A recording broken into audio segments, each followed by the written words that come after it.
Salut, c'est Malid. Pour ceux qui me connaissent bien, j'ai décidé de lancer un projet où en gros l'idée c'était de voyager, de me former à l'étranger, ensuite revenir en France et ouvrir mon propre centre artistique et mon école d'art.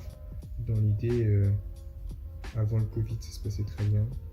J'arrivais à voyager à moindre coût et c'était vraiment genre idéal. J'ai réussi à voyager aux États-Unis en 2019 et j'ai réussi à retourner voir mes parents l'année suivante. Et cette année, en fait, c'est là que tout s'est corsé. À partir de la période du Covid, j'ai fait énormément de plans, énormément d'échecs.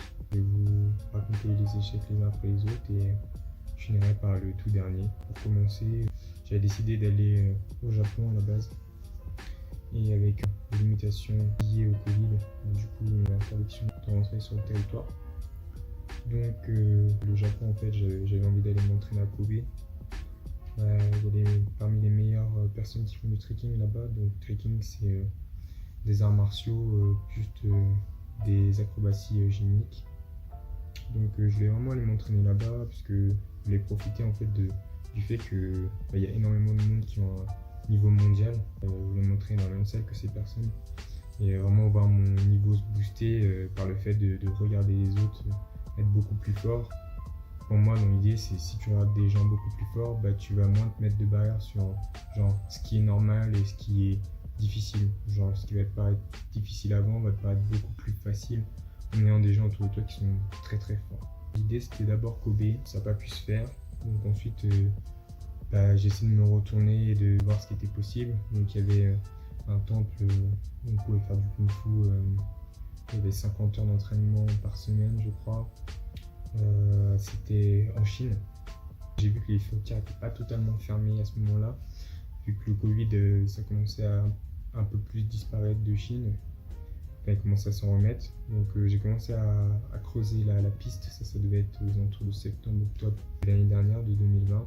J'ai contacté l'école, il fallait faire un visa, il fallait leur demander un document afin de faire un visa avec l'ambassade de Chine en France. Et du coup, j'ai fait toutes les démarches. J'ai mis énormément de temps avant de recevoir une réponse. Il fallait que je les recontacte par téléphone, etc. Et après avoir fait toutes les démarches, et finalement j'ai réussi à avoir quelqu'un, j'ai réussi à avoir un numéro de téléphone d'une personne qui parlait anglais. Et après avoir échangé avec cette personne, elle m'a dit que finalement, en fait, avec le Covid, le seul moyen de venir en Chine, en fait, c'était de faire une quatorzaine dans un hôtel là-bas, mais qui n'était pas aux frais de l'école, et que dans l'école, c'était pas possible. Donc au final, j'ai regardé le prix de la quatorzaine, c'était genre 1500 balles pour 2 semaines. Franchement, vu que l'école était déjà à 400 balles le mois, c'était pas possible pour moi, quoi. Moi je voulais juste payer le billet et payer l'école et voilà, quoi. Donc ça c'était ma deuxième déception. C'était un peu dur de s'en relever parce que déjà après le Japon, là en plus la Chine, donc là ça commence à devenir vraiment serré, quoi. Pendant l'espace d'un temps, j'ai fini par me dire que il n'y aurait plus aucune solution.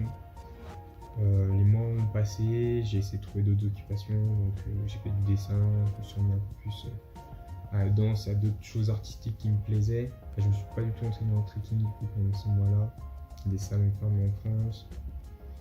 Et finalement, arrivé vers novembre-décembre, j'ai trouvé un plan qui me paraissait totalement faisable. J'ai découvert qu'il y avait une salle qui avait ouvert aux États-Unis, donc mon ancienne salle était fermée, mon ancienne salle qui s'appelait Jeanne. En gros, il y avait encore une possibilité de s'entraîner, donc plus de 20 heures par semaine, 3 heures par jour, et qu'en fait les États-Unis étaient accessibles, pas directement par la France, mais si on passait 2 semaines au Mexique. Donc je me suis dit pourquoi pas, ça m'a l'air genre quand même cool, ça m'a l'air quand même sympa. Je voyais que mes anciens potes qui étaient à Jeanne allaient désormais à cette salle. Et du coup, dans l'idée, je me dis, yes, cool. Il faut passer 2 semaines au Mexique, mais encore le Mexique, c'est pas trop cher. Ça nous créer plus de frais, mais dans l'ensemble, let's go. Donc, on a pris les billets un peu à l'arrache, juste avant la fermeture des frontières en France. Donc, j'ai énormément de vidéos qui récapitulent un peu notre trajet. Et en se disant, yes, cool, là, on va passer 2 semaines au Mexique. Et juste après, je vais pouvoir retourner à Los Angeles, il y aura Durval avec moi. On prend les billets, on part totalement à l'arrache, mais tout se passe bien, entre guillemets. Donc on fait notre test PCR quelques jours avant, on prend l'avion, on arrive au Mexique, on passe les frontières, tout se passe bien. On arrive, on trouve une auberge de jeunesse, on commence à faire notre petite vie au Mexique. Et moi je commence à me dire que petit à petit, Los Angeles arrive et du coup ça va être trop cool quoi. Donc notre vie au Mexique se passe plutôt bien, c'est pas trop cher. On fait énormément de visites, de parcs, d'autres choses. Et arrive du coup ce fameux jour où il faut partir à Los Angeles. Et moi du coup j'attends ça, mais genre avec vraiment beaucoup d'excitation. Mais en même temps je me dis, les douanes la dernière fois c'était quelque chose qui m'avait fait flipper aux États-Unis. Et là ça me faisait encore plus flipper vu qu'on était deux en fait. Et donc moi je parle anglais, mais Durval il parlait un peu moins anglais. Et du coup je me disais que ça risquait de poser problème au moment des douanes s'ils ne nous laissaient pas passer ensemble en fait.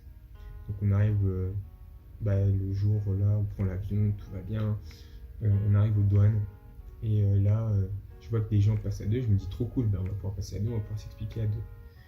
Et là en fait c'est pas une question de passer à deux en fait, puisque on n'a pas pu passer à deux, mais c'est plus une question de genre sur qui tu tombes vraiment. Donc on est passé chacun de son côté, Durval qui parle pas très bien anglais est passé. Et moi qui parle assez bien anglais, je tombais sur un mec qui pas spécialement cool. Et du coup, j'ai donné le même discours que 2 ans avant, c'est-à-dire je viens pour le tourisme et pour m'entraîner. Et le mec m'a dit wow, comment ça peut être une raison ça. Et là, du coup, j'ai été amené dans une autre salle où j'ai dû attendre, moi, je sais pas combien de temps, je dirais, genre presque 1 heure.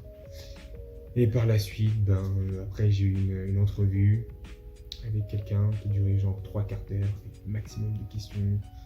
Ensuite, je suis passé, mais Yurval en attendant, vu qu'il m'attendait, il y a quelqu'un qui l'a récupéré et qui du coup l'a fait monter dans cette salle. Et du coup, il a dû passer à son tour une entrevue, moi je sais pas combien de temps, mais comme il parlait pas très bien anglais, ils sont venus me récupérer. Et en fait, après, finalement, on n'a jamais pu s'en sortir. On était mis en garde à vue pendant au moins une dizaine d'heures, je pouvais donner de nouvelles à personne. Et au final, ils ont même fouillé dans nos portables, on fait là les trucs, et ils ont trouvé des trucs en fait qui faisaient que on pouvait pas rentrer sur le territoire. Donc Yurval n'a pas trop bien réussi à se débrouiller, en même temps c'est normal, lui il venait pour apprendre l'anglais, et ils ont fait le max pour genre bien casser son délire. Et genre moi, même si je m'étais bien expliqué, que j'avais eu quelqu'un avec qui avait une bonne entrevue qui s'était passée, vraiment j'avais bien réussi à expliquer mon projet, tout ça. Et une fois que cette personne allait parler avec son superviseur, juste à cause d'un seul mot, qui est le mot workaway, j'ai pas pu aller sur le territoire.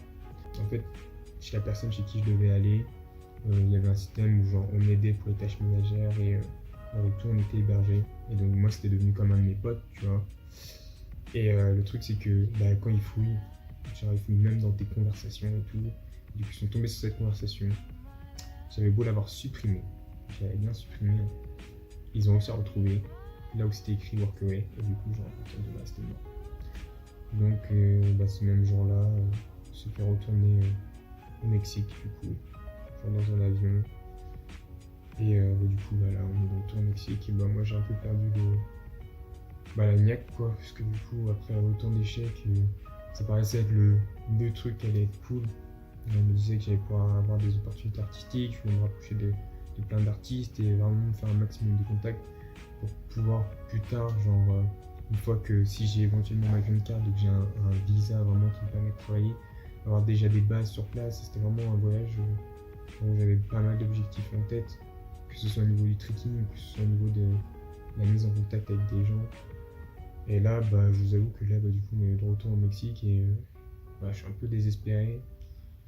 Je sais qu'il y a d'autres possibilités d'aller aux États-Unis. Je sais qu'il y a, genre, c'est pas mort pour moi, mais en attendant, le fait qu'ils aient, du coup, ils m'aient recalé, ils ont annulé mon ESTA et du coup, je peux plus rentrer en tant que touriste aux États-Unis. C'est fini. Genre, en fait, je pourrais plus jamais faire d'ESTA. Je pourrais plus, voyager à moindre coût aux États-Unis. C'est fini, c'était la dernière fois que je pouvais faire un voyage comme ça aux États-Unis. Maintenant il faudra que j'ai un minimum de ressources sur mon compte, je sais pas, je pense que c'est 3000, 4000 euros. Et il faudra que limite je pense un contrat de travail sur place, plein de choses que j'avais pas à me soucier avant. Et c'est vrai que là du coup ça m'a un petit coup au moral. J'ai un gros coup au moral. Et ça va être pas facile de se relever tout de suite. Mais de toute façon il va bien falloir. Je pense que j'aimerais bien me concentrer dans les prochains mois sur YouTube et voir mes possibilités. Donc faire un maximum de vidéos, genre que ce soit sur de la danse, que ce soit sur des cours de langue, que ce soit sur le dessin que j'ai repris et d'autres choses que j'apprends. Et j'aimerais vraiment aussi faire part de mon expérience de voyage un maximum, donner des tips pour faire du voyage à pas cher comme j'ai pu faire, mais aussi pour éviter ce genre de problème où là je me retrouve du coup bloqué sans pouvoir retourner aux États-Unis tout de suite. Et vraiment éviter au maximum ces problèmes à toutes les personnes qui voyagent. Donc voilà, c'est un peu mon récapitulatif de cette dernière année, on peut dire, même, c'est même pas ces derniers mois, c'est cette dernière année. Je suis un peu déconnecté du coup vis-à-vis du Covid et maintenant, voilà, je sais pas trop dans l'immédiat ce que je vais faire, mais je sais que pour l'instant je vais juste prendre le temps de bien expulser tous les mauvais sentiments pour après que ça me donne de la force de vraiment continuer d'une autre manière sûrement et sûrement tout faire pour avoir la prochaine fois un visa avec possibilité de travailler sur place.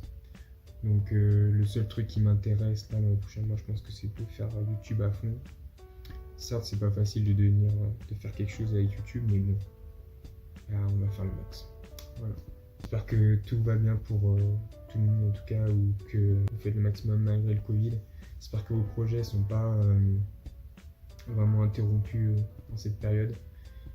En tous les cas, sachez que moi je vais faire mon max pour rebondir de tout ça et que comme vous avez pu le voir, à chaque fois j'essaie de rebondir. Je pense que c'est ça l'idée, même si c'est pas facile en cette période pour les personnes qui ont vu beaucoup de leurs projets s'arrêter et qui ont vu beaucoup de leurs espoirs en fait se briser, des personnes qui avaient des stages à l'étranger, des voyages de prévus. Je pense qu'il faut garder la tête haute, il faut se dire que c'est qu'une période et que en fait il y a toujours d'autres moyens. J'ai toujours réussi à finalement par trouver d'autres moyens, donc ce sera pas toujours les moyens les plus faciles, mais en creusant, en continuant à chercher, il y a toujours une solution. Et même quand ça paraît désespéré, je suis sûr que d'ici quelques mois ce sera qu'un mauvais souvenir. Et je pense que c'est ça qu'il faut retenir. Donc gardez la foi dans tout. Et il y aura forcément une solution au bout, même si elle est plus compliquée. Salut.